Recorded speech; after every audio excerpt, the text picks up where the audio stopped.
오늘 함께 묵상할 말씀은 데살로니가전서 4장 1절로 12절 말씀입니다. 1절. 그러므로 형제들아, 우리가 끝으로 주 예수 안에서 너희에게 구하고 권면하노니 너희가 마땅히 어떻게 행하며 하나님을 기쁘시게 할 수 있는지를 우리에게 배웠으니 곧 너희가 행하는 바라 더욱 많이 힘쓰라.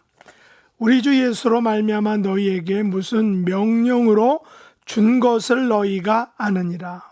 하나님의 뜻은 이것이니 너희의 거룩함이라. 곧 음란을 버리고 각각 거룩함과 존귀함으로 자기의 아내 대할 줄을 알고 하나님을 모르는 이방인과 같이 세교를 따르지 말고 이 일에 분수를 넘어서 형제를 해하지 말라. 이는 우리가 너희에게 미리 말하고 증언한 것과 같이 이 모든 일에 주께서 신원하여 주심이라.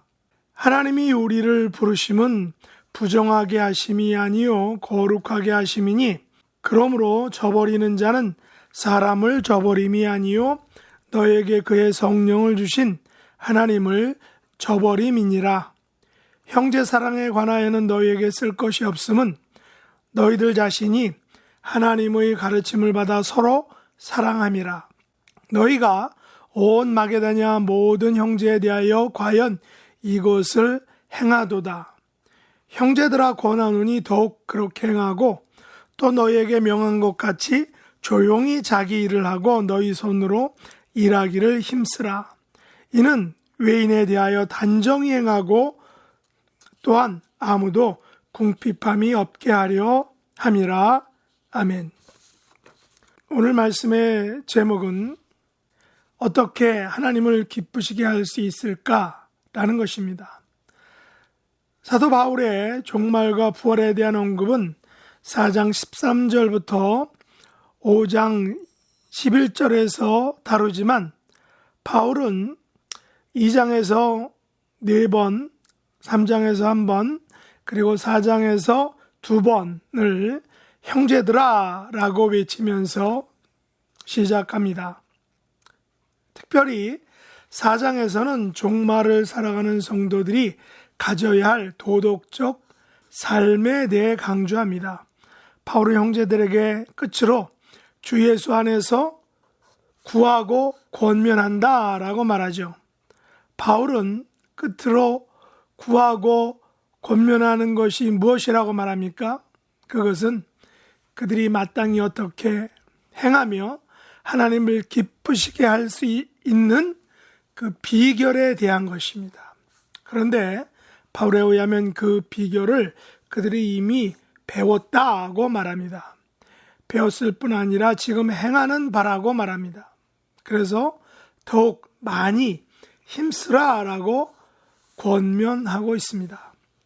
우리들도 지금까지 수없이 많은 예배와 성경 공부 그리고 성경 읽기와 개인 묵상 등을 통하여 이미 어떻게 행하며 하나님을 기쁘시게 할 방법에 대해서 배웠습니다.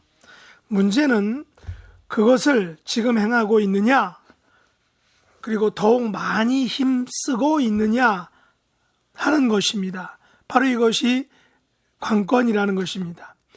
전에 말씀드렸듯이 저는 설교자로서 설교한 것에 반만 지켜 행하여도 아마 성인이 되었을 것입니다. 그만큼 배운 것을 지켜 행하고 더욱 많이 힘쓰는 것은 과정의 문제요. 또한 계속되어야 할 각 개인의 숙제다라는 것입니다. 바울은 데살로니가 성도들이 배운 것 중에서 그리고 하나님을 기쁘시게 할 수 있는 비결에 대해서 가장 강조하는 것입니다. 그것은 곧 하나님의 뜻이고 그 뜻은 성도의 거룩함이다 라는 것입니다.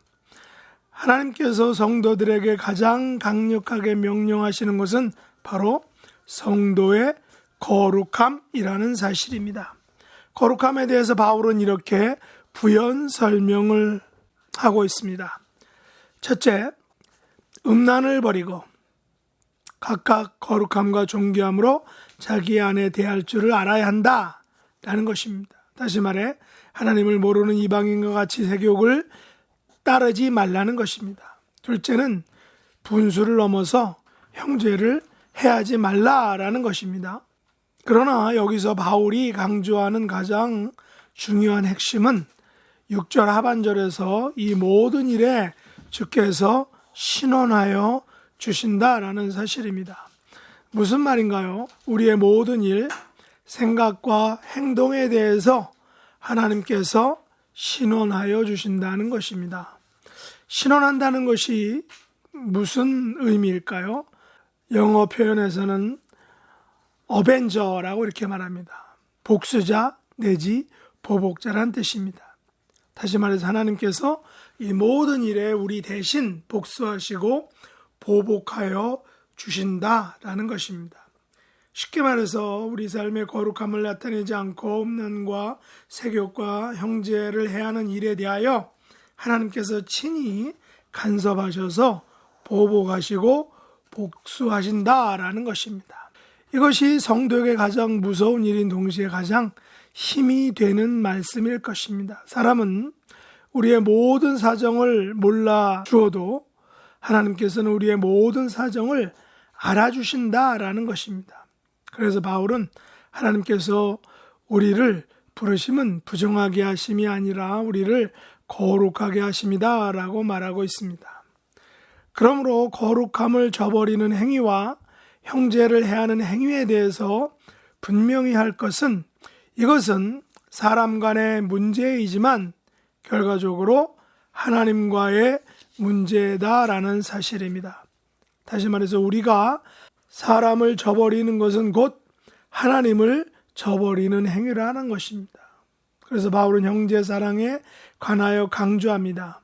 다행히도 바울에 의하면 데살로니가 성도들은 이미 형제 사랑을 서로 실천하고 있다는 것입니다.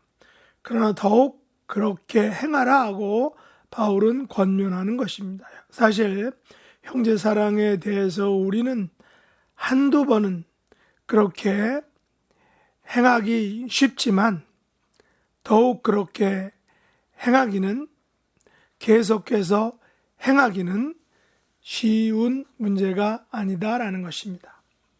바울의 형제 사랑의 구체적인 실천사항으로 조용히 자기 일을 하고 너희 손으로 일하기를 힘쓰라 라고 말합니다. 조용히 자기 일을 한다는 것은 잠잠히 묵묵히 일한다는 것과 함께 인간관계에서 평화롭게 일하는 것을 의미합니다. 특별히 자기 손으로 일하기를 힘쓰라고 말합니다.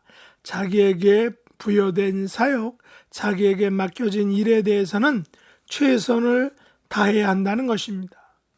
누구나 힘든 일을 마칠 때에는 기쁨을 맛보게 됩니다. 그 기쁨은 자기 손으로 직접 일을 마쳤을 때 맛보는 그런 기쁨입니다. 그 당시 그리스도인들은 육체 노동에 대해서 부정적이었습니다. 육체 노동은 노예 몫이라고 생각해서 손으로 일하는 것, 육체로 힘쓰는 것에 대해서 그렇게 긍정적으로 생각하지 않았습니다. 바울은 외인에 대해서 단정히 행하고 아무 궁핍함이 없게 하라고 이렇게 말합니다. 오늘날 기독교가 세상으로부터 욕을 먹고 손가락질을 당하는 이유는 기독교가 우리가 성도들이 혹은 교회가 단정히 행하지 못하기 때문일 것입니다. 더욱이 종말에 대한 임박함은 그리스도인들이 일하는 것에 대해서 부정적으로 생각했습니다. 그래서 일하기보다는 다른 사람들에게 빌부터 살려고 했다는 것입니다. 그러니 그리스도인들은 궁핍할 수밖에 없었던 것입니다. 그러나 그리스도인들은 종말과 부활이 임박할지라도 현재의 삶에 최선을 다해야 한다는 것입니다. 우리의 삶이 언제 마친다 할지라도 현재는 어떻게 하나님을 기쁘시게 할 수 있을까를 배우고 실천하고 또 주어진 일에 대해서 내가 손으로 직접 참여하고 일하는, 최선을 다하는 삶을 살아야 한다는 것입니다.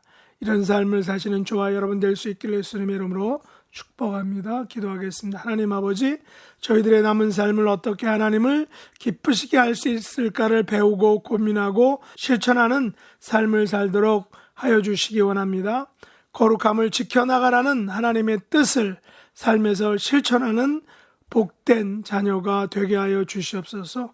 형제를 사랑하며 묵묵히 자기 일에 최선을 다하고 선으로 일하는 책임 있는 성도가 되게 하여 주시옵소서. 예수님의 이름으로 기도드립니다. 아멘. 하늘에 계신 우리 아버지여, 이름이 거룩히 여김을 받으시오며 나라에 임하옵시며 뜻이 하늘에서 이룬 것 같이 땅에서도 이루어지이다.